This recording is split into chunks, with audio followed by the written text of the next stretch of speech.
মানবো না আমার তালে তালে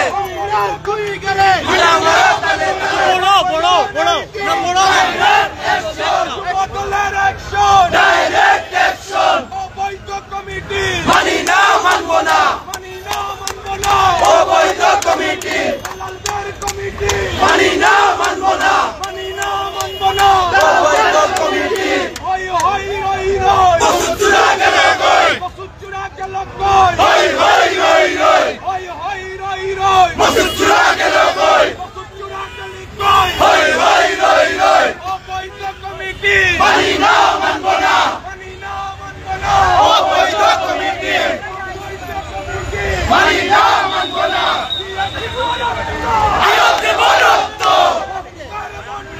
দেশে যাবে অন্যায় রক্তের বন্যায় দেশে যাবে অন্যায় রক্তের বন্যায় direct action direct action direct action নাটকীয় পূর্ণাঙ্গ কমিটি করা হয়েছে সেই কমিটি প্রত্যাখ্যান করে তেগিরা আজ রাজপথে এই তেগিদের গ্রাম শ্রমের মূল্যায়ন না করে এই তেগিদের ৭০ বছরের টেক মূল্যায়ন না করে অবৈধভাবে যে টাকার বিনিময়ে যে কমিটি দেওয়া হয়েছে সেই কমিটি প্রত্যাখ্যানের দাবিতে আমরা সিলেট জেলা ও মহানগর যুবদলের সর্বস্তরের নেতা কর্মী রাজপথে এবং এই কুলাঙ্গার দক্ষিণ সুরমার মকসুদের এই কুশল দেহ আপনারা দেখেছেন জ্বালানো হয়েছে যাতে করে অন্য কোনো সময় এই যুবদল নিয়ে কোনো ধরনের সেক্রেটারি সভাপতি কোনো সময় বিশৃঙ্খলাকারীদেরকে নিয়ে আওয়ামী লীগকারীদেরকে নিয়ে কোনো সময় কমিটি না করতে পারে।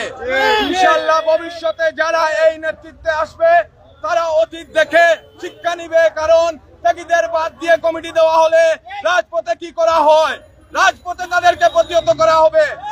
আর আমরা দেখেছেন আপনারা বিগত 17টি বছর যেভাবে রাজপথে ছিলাম, 28 অক্টোবরের পর থেকে আমরা সেইভাবেই রাজপথে কাজ করে গেছি।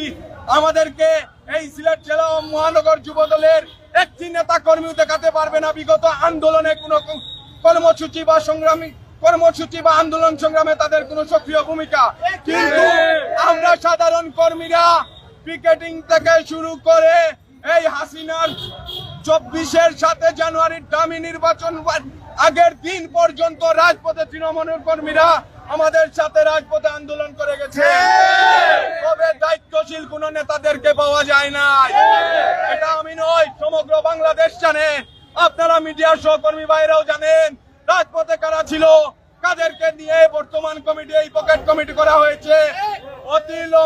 অতি বিলম্বে এই কমিটি প্রত্যাখ্যান করা হোক, না হলে আমাদের এই আন্দোলন কোথায় গিয়ে শেষ হবে এই রাজপথে আমাদের প্রতিটি নেতা কর্মী এই যুবদলের প্রেসিডেন্ট সেক্রেটারিদেরকে বুঝিয়ে দিবে।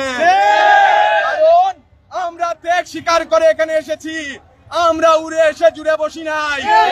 আমরা 17 বছর রাজপথে সক্রিয় ভূমিকা রেখে আজকে এখানে এসেছি।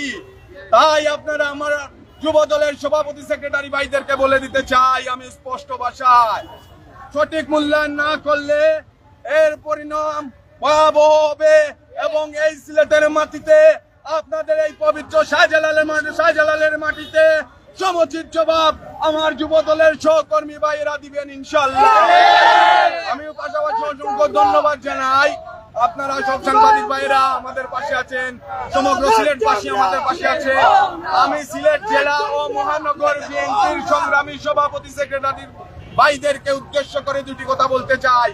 আপনারা দেখেছেন এই যে কমিটি হয়েছে, এর প্রতিবাদে আমরা রাজপথে আমরা আগামীকাল আপনাদের কাছে স্মারকলিপি প্রদান করব, যাতে আপনারা বুঝেন আমরা সক্রিয়দেরকে বাদ দিয়ে ত্যাগীদেরকে বাদ দিয়ে এই কমিটি করা হয়েছে এবং অতিলম্বে এই পকেট কমিটি বাতিল করা হোক এবং ত্যাগী কর্মীদেরকে নিয়ে সমন্বয়ের মাধ্যমে কমিটি করা হোক।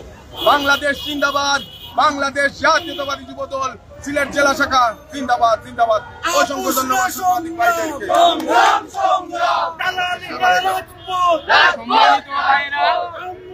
শহীদ প্রেসিডেন্ট জিয়াউর রহমানের আদর্শ গড়া দল জাতীয়বাদী যুব দলের আপনারা জানেন কয়েকদিন আগে একটি ভুয়া কমিটি এই কমিটিকে প্রত্যাখ্যান করে জাতীয়বাদী যুবদলের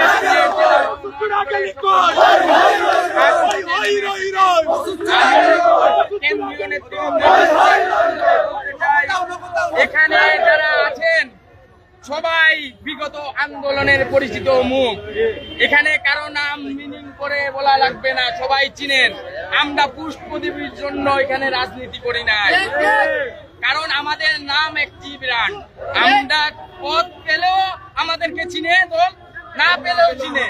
কিন্তু আমরা চাই যে এই যে আওয়ামী লীগের দালালরা এই কমিটিতে স্থান পেয়েছে, যারা বিদেশে আছে তারা স্থান পেয়েছে, তাদেরকে বাতিল করার দাবিতেই আমরা নেমেছি এই রাজপথে। বিগত দিনের অনেক কমিটি হয়েছে কিন্তু আওয়ামী লীগ দালালরা স্থান পায় নাই, কিন্তু এই যুবদলের কমিটিতে যারা স্থান পেয়েছে অধিকাংশই আওয়ামী লীগের দালাল। বহিরাগতদেরকে প্রবেশকারী নিষেধ করেছেন দলের ভাইস চেয়ারম্যান তারেক রহমান।